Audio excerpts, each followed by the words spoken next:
আসসালামু আলাইকুম, আপনারা কেমন আছেন? আমি তো ভালো আছি আল্লাহর রহমতে। এখানে আমি যে পাকিস্তানি কক মুরগি এখানে 1.5 কেজি নিলাম। এটা আমি রান্না করবো আলু দিয়ে আর মসুরের ডাল দিয়ে বাংলাগত শাক দিয়ে রান্না করবো, যেটা লাউ শাক ওইটা। আর এখানে আমি আদা রসুন পেঁয়াজ টমেটো দিয়ে আর জিরা দিয়ে ব্লেন্ড করে নিলাম, এটা দিয়ে রান্না করবো। আর এখানে পেস্ট কুচি করে নিলাম 2 কাপের মতো। এটা হচ্ছে বাংলাগত শাকটা। প্যানটা বসা দিলাম, এখানে মুরগিটা রান্না করব। প্যানটা গরম হয়ে গেছে, তেলটা দিয়ে দিচ্ছি।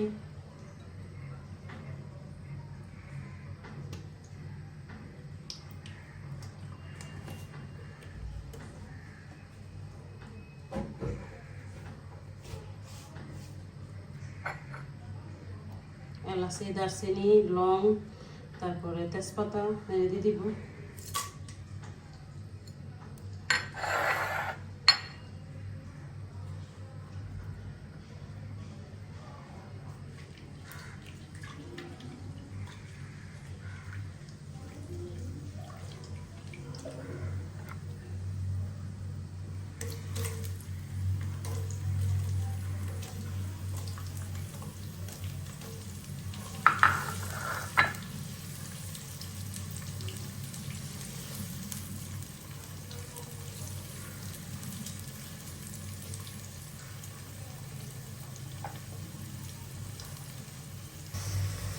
পেস্টটা নরম হয়ে গেছে, আমি একটু লবণ দিয়ে দিয়েছিলাম। এখন মুরগিটা এখানে একটু তেলে ভেজে নিব।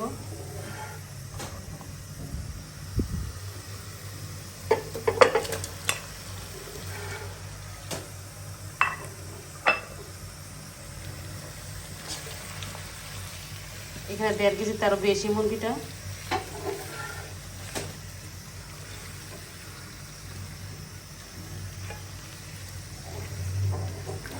দশ মিনিট আমি মুরগিটা এখানে তেলে ভাজবো, তারপরে আমি এখানে আদা রসুন পেস্ট এগুলো দিব।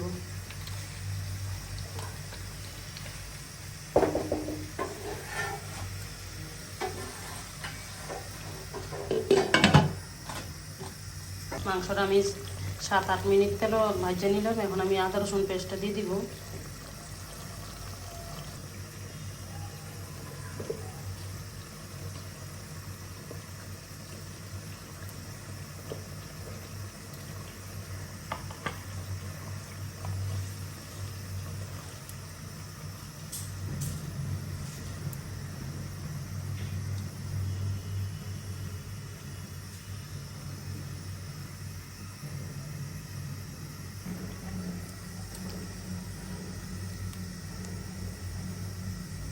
আদা রসুন 4-5 মিনিট কষানো, তারপর আমি হলুদ মরিচ লবণ এগুলো দিব। লবণ দিছি, হলুদ মরিচ আর ধনিয়ার গুঁড়োটা দিব।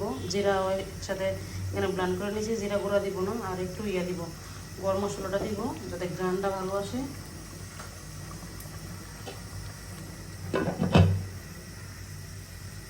একটু গরম মশলা দিয়ে দিব মাংসটাতে যাতে গ্রানটা আসে কষাইতে কষাইতে। এগুলো আমার হাতে বানানো।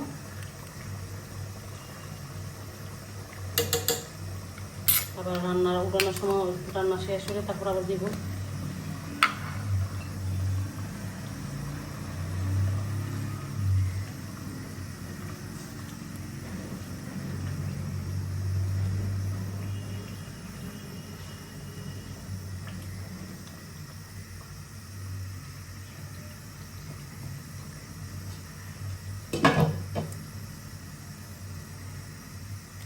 এখানে মরিচ হলুদ আর ধনিয়ার গুঁড়ার লবণটা দিয়ে দিব।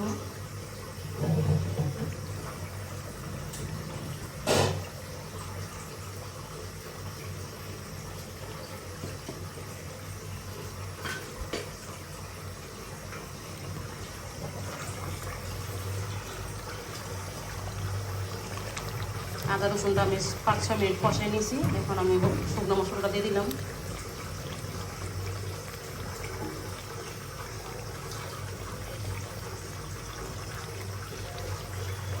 দেখুন কালারটা কত সুন্দর আসছে। যে কোনো মুরগি আর গরু যদি একটু তেলে ভাজা নেওয়া যায় তাহলে মাংসটা খাইতে খুবই স্বাদ, কারণ পেঁয়াজের যে গ্রানটা এটা মাংসের ভিতরে ঢুকে তারপর খাইতে ভালো লাগে। দেখেন কত সুন্দর হয়েছে কালারটা। আর এখানে আমি 1/2 কেজি আরও নিলাম ছোটো ছোটো, দিয়ে দিব।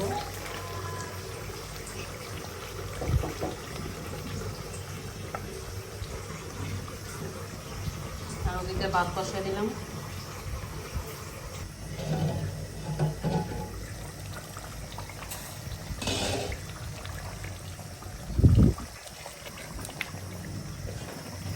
আলুটা দিয়ে দিব।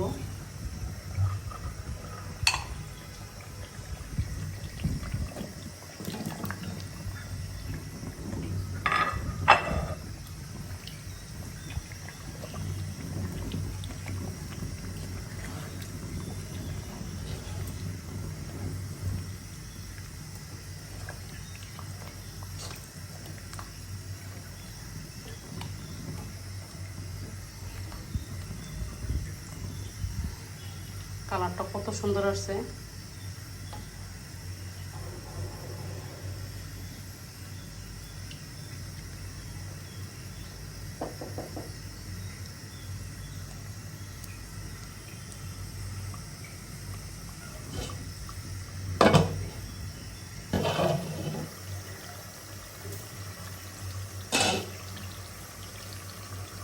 ভালোভাবে কষানো হয়ে গেছে, আমি গরম পানি দিয়ে দিব।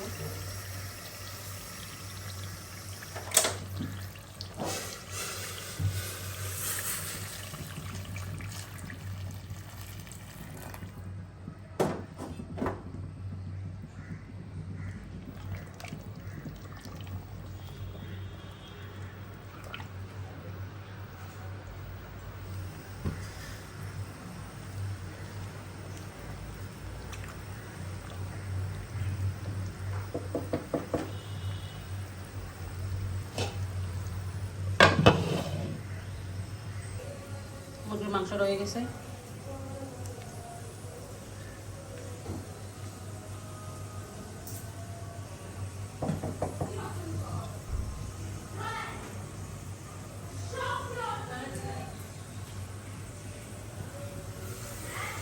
লাউ শাকটা রান্না করবো চিংড়ি মাছের ডাল দিয়ে।